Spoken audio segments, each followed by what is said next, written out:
extraterrestrial biological entities. It is believed that the draconian races have harvested biological materials from the Zeta races without their consent and used them to create these EBEs as a chlorophyll-based slave race. This caused a great war to break out between the races well over 1 million years ago. They eventually resolved the differences, but the EBE slave race was widespread across the universe thereafter. EBEs have a very limited consciousness, but they are able to function normally and perform tasks programmed by their creators. They are typically used on scientific missions like abducting humans and collecting their DNA. Another commonly seen task they've been assigned to is to embed implants into generations of human families for study. Some implants that have been removed from these abductees have been found in a biological cocoon that allowed the human body to accept the foreign device. Many have had unique magnetic properties, strange crystalline elements, and emitted radio waves. Doctors also note that the implants have no visible insertion sites and that nerve endings surround the implant. In some cases of capturing and interrogating EBEs, their programmer can speak through the unit. EBEs are essentially an extension of their programmer. Some have energy enhancements programmed into them that can tune into frequencies, making them invisible and capable of walking through physical objects. The Grey Races. Many of the Greys have been captured and genetically altered by groups in the evil Orion Empire. But in any case, they believe in complete service to self at any cost to other species in order to satisfy their desires. They come in 3 distinctions between the short, tall, and taller variants with different heights and features between each of them. After generations of inbreeding, cloning, and the endless pursuit of technology, they lost their connection to spirit. They desperately long to regain the union because if they don't, their race is doomed for extinction. They are aligned with the malevolent reptilian Orion group. The Greys are responsible for many abductions of Earth, some of which is for study, but most of them are in desperate attempts to save their race, which is on the precipice of extinction. They abduct humans, use females as genetic incubators for their own genetics, extract fluids, and more. They have no pity, empathy, or remorse for their actions. They are diabolical and aggressive creatures that have very low vibrations. You can keep them away from your own vibration through spiritual practices like meditation. They have the abilities to control and paralyze humans, screen memories, and master manipulation. They are also seen levitating, gliding across the air. And much like the EBEs, they can easily tune their frequency to become invisible and penetrate through physical objects. Moramiums. These beings are from Super Universe 1, separate from our own in Super Universe 7. Their world has a unique and defining aspect in that it cannot be duplicated or destroyed. Their planet creates new life forms, food, flora, fauna, and more for developing younger worlds that will soon harbor sentient life. The introduction of these new plants and foods nourish the beings to assist in their evolution. These beings share knowledge and assist the Galactarian alignment, although some have opted to step down in their vibrational energy. These individuals split off fragments of their own soul to incarnate into starseeds to re-establish their teachings.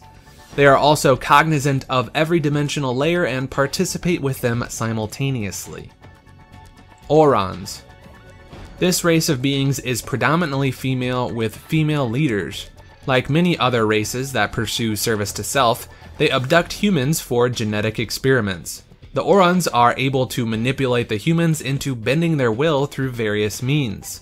They consider human DNA royalty with the ascension capabilities that they lost themselves.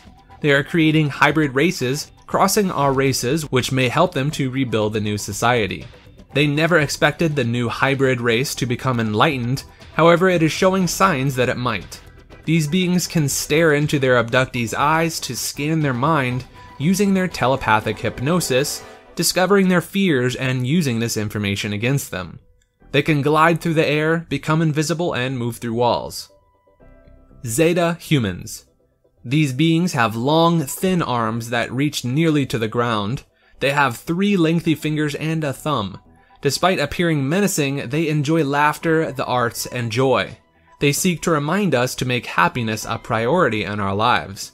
They too wish to participate in the first contact of Earth and enjoy the process of studying, nurturing, and developing young cultures.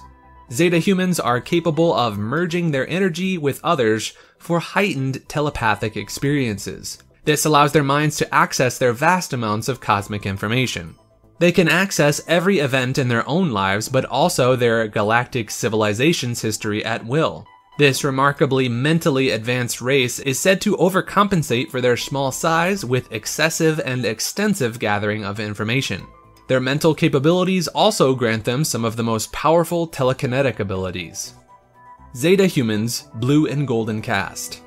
These harmonious followers of cosmic law make tremendous botanists. They help serve the Galactarian alignment with planetary vegetation. They also will assist the scientists of younger worlds via dream states on how to solve worldly problems. One aspect of the blue and golden caste is their advanced telepathic abilities that allow them to stream consciousness in a way that's unique to themselves. Within their messages, they secretly code in clues to increase spiritual sustenance and telepathic timetables that allow connection to elevated dimensions for learning.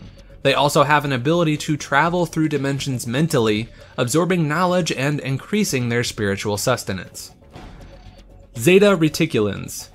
These followers of the cosmic law of one believe that all beings are united with one spirit, stating that some souls are awake and serve the universe, while other souls remain asleep as slaves to their ego and service to self.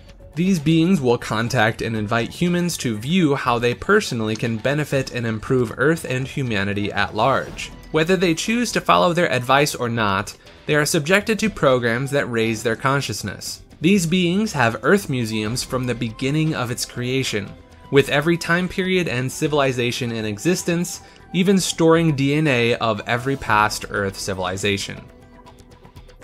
Zeta Reticuli. We are currently unsure of their beliefs, but we have no reason to believe that they mean to do us harm. Their abductions seem to be for cases of discovery, mostly examining people's noses, eyes, throat, bone structures, feet, and hands.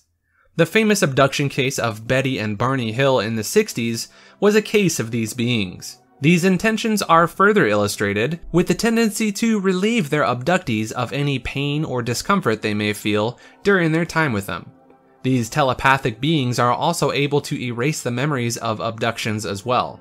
We are unsure if they are multi-dimensional, but we believe that they most likely are.